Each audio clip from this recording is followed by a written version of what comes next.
High hello welcome Soma lifestyle. কেমন আছো? ভালো আছো? আমি আর ভালো আর কি থাকবো। তোমরা তো জানো যে আমরা এই নতুন ফ্ল্যাটটা নিয়েছি, ঠিক আছে? কি ক্যাওস হলো যখন প্রথম ঢুকলাম, তখন আমরা ওনারকে বলে দিয়েছিলাম আমাদের এক্সেন্ট আছে, স্করপিও আছে, স্কুটি আছে, সাইকেল আছে। ওনারা বললেন একটা গাড়ি, ফ্যামিলি গাড়িটা রাখুন, এক্সেন্ট গাড়িটা, আর আমাদের স্কুটিটাকে রাখুন। ওই জন্য আমি ভিডিওটা দেখালাম। বেশ ওইভাবেই আমরা রাখি। এবং অনারের ছেলের দোকান, গাড়ি আছে, সেই গাড়িটাও পাস যে ওখান থেকে বের করবে সেটাও আমরা রেডি রাখি। আবার এমন কি অনারের ছেলে যাবে, আমি নিজে কুকুরের মতন চাকরানি হয়ে আমাকে গেট খুলে দিই, গাড়ি বেরিয়ে গেলে আবার লক করে দিই, সবটাই হলো। এখন সবথেকে বড় কথা, আমার লাইফে আমি কখনো শুনিনি যে আমার হাজব্যান্ডকে এইভাবে গালাগালি দেবে।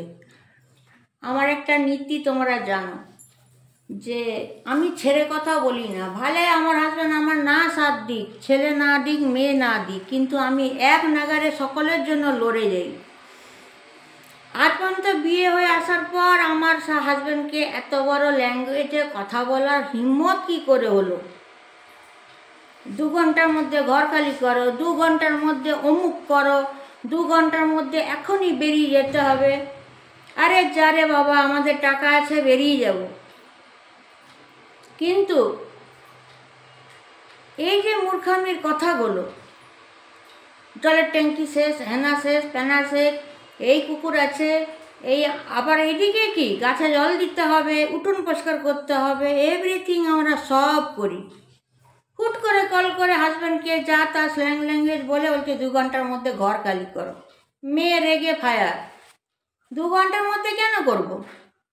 টাইম আছে 1 তারিখ অবধি। কি ধরনের দেখছো হলদিয়া, একেই বলে হলদিয়া 13 মোড়। হুমকি দিচ্ছে। এরকম আরেকজন হুমকি দিয়েছে, সে হচ্ছে সোনা পাটি, সোনার দোকানে কাজ করে। আমার হাজব্যান্ডকে লাইফে প্রথম এক সোনা দোকানদার ট্রেনিং দিয়েছিল। আর আজকে দেখলাম সেকেন্ড পার্ট, অনার কীভাবে হাজব্যান্ডের সঙ্গে কথা বললো, যেটা আমি নিতে পারলাম না। মেয়ে রেগে ফায়া। আমি দেনেন্দার সঙ্গে সঙ্গে রেডি হয়েছি।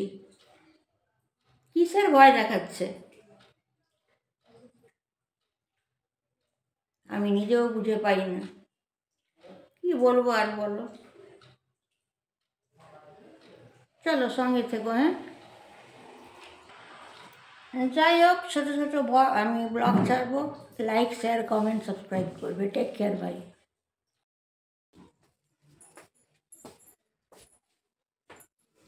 High hello welcome Soma lifestyle. কেমন আছো তোমরা? ভালো আছো? আমিও ভালো আছি।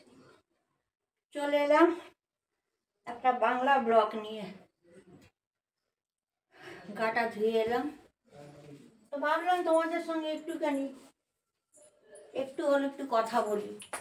যেহেতু আমি সব কিছু তোমাদেরকে শেয়ার করি, ঠিক আছে?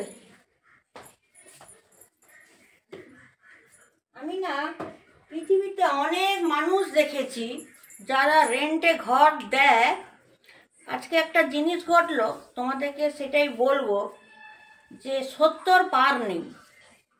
যারা বেশি সরল, যারা বেশি কেয়ারিং করে বাড়িতে থাকে, লোকের বাড়ি বলে, তাদেরকে মানুষ কেমন বন্দুক দেখায় সেই গল্পটা বলবো।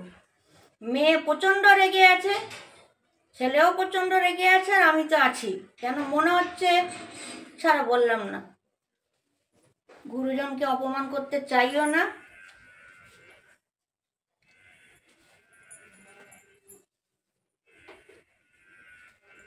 ম্যাক্সকে নিয়ে আমি সামনে প্রেজেন্ট আছি, জানো? মিথ্যা ডাহা মিথ্যা কথাটা বলে দিল।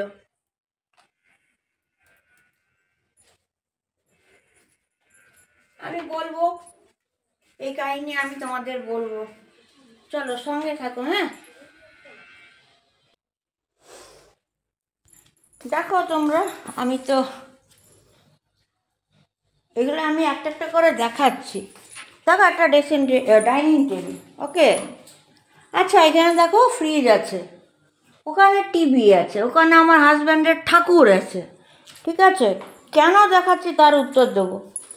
এটা লিভিং রুম, একটা ফিশ অ্যাকোরিয়াম আছে। এইভাবে আমার হাজব্যান্ড সাজিয়েছে তার ভক্তির দ্বারা। হলো, এই দেখো, দুটো ওয়াশিং মেশিন ছিল, একটা বিক্রি করে দেওয়া হয়েছে, না দান করা হয়েছে, যাই হোক, দান করলেও ভালো। এইখানে ওয়াশিং মেশিন রেখেছি, এখানে ড্রেসিং টেবিলটা রেখেছি। ঠিক আছে, এখানে আমাদের বাথরুমে সব জিনিস থাকে, প্রত্যেকটা গুছানো। কিন্তু কিভাবে বাড়িওয়ালা বলল, এক তো মেয়ে রেগে ফায়ার। রান্নাঘরটাও দেখো সব সময় নিট অ্যান্ড ক্লিন, তোমরাই বলো। আর যা ভাষা বললো তোমাদের নিজেদেরই শুনে মাথা খারাপ হয়ে যাবে। আমি বলবো এটা অন্য ব্লকে।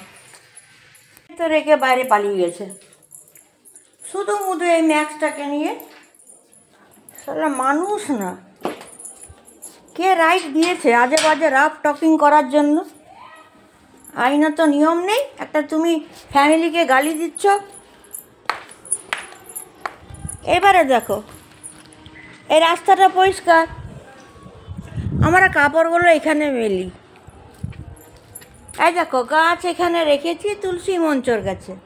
বাড়িওয়ালা বলেছিল আপনারা একটা গাড়ি রাখবেন, আর আপনাদের ওই যে আমাদের নীল স্কুটিটা এইখানে রাখবেন, এবং ওদের গাড়িতে বেরাতে পারে।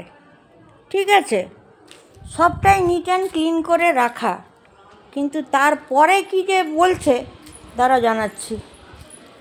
তো যাই হোক, মেয়ে দেখো খুব রেগে আছে, বল কি বলবি। আমার তো মাথা গরম হয়ে আছে একবারে, এত গরম হয়ে আছে মানে বলার নয়। এত কিছু করার পর, এত মেনটেন করার পরও যদি বলে যে বাবাকে স্ল্যাং ল্যাঙ্গুয়েজ যে বলছে, এটা আইনত নিয়ম তো? না, ওরকম কোনো নিয়ম নেই, আমরা জানি, এজন্য তো আমি বলবো ব্যাপারটা। একটা রিজন থাকতে পারে না? গেট খুলে দিচ্ছ? একটা রিজন থাকতে পারে। হ্যাঁ, একটা রিজন থাকে, ও 4টা রিজন বের করেছে। জল প্রবলেম, কুত্তা প্রবলেম, গাড়ি প্রবলেম। এত রেগে আছে বলার না। ছেলেটা এই ঢুকলো, আপনারাই দেখুন সাইডে গাড়ি, আপনারাই বলুন কত পরিষ্কার রাখবো। দেখুন নিট অ্যান্ড ক্লিন করে রাখা হয়েছে। তারপরে এ ঢুকতে পারবে না, সে ঢুকতে পারবে না। আচ্ছা চলো, সেটাও মেনে নিলাম। একজন বলেছিল পণ্ডাবাবু তোমরা খুব পস্তাবে, ওইটাই আমার শোনা উচিত ছিল। রান্না বান্না তো হয়ে গেছে, কি করেছে বলতে পারবো না, মাসিরও মন খারাপ। এই যে মিটির জন্য আলু ভাজা, এই মাছের ঝাল, পাঁচমিশালি তরকারি, আর এইটাতে চিকেন আছে। চিকেনটা রোজ হয়, ডোডো ম্যাক্স আর আমার ছেলে খায়, আমার মেয়েও খায় প্রচুর। চলো এখানে এন্ড করছি, লাইক শেয়ার কমেন্ট সাবস্ক্রাইব করবে। নেক্সট ব্লগে আসছি যে কি হলো ব্যাপারটা। ঠিক আছে, টেক কেয়ার, বাই অল।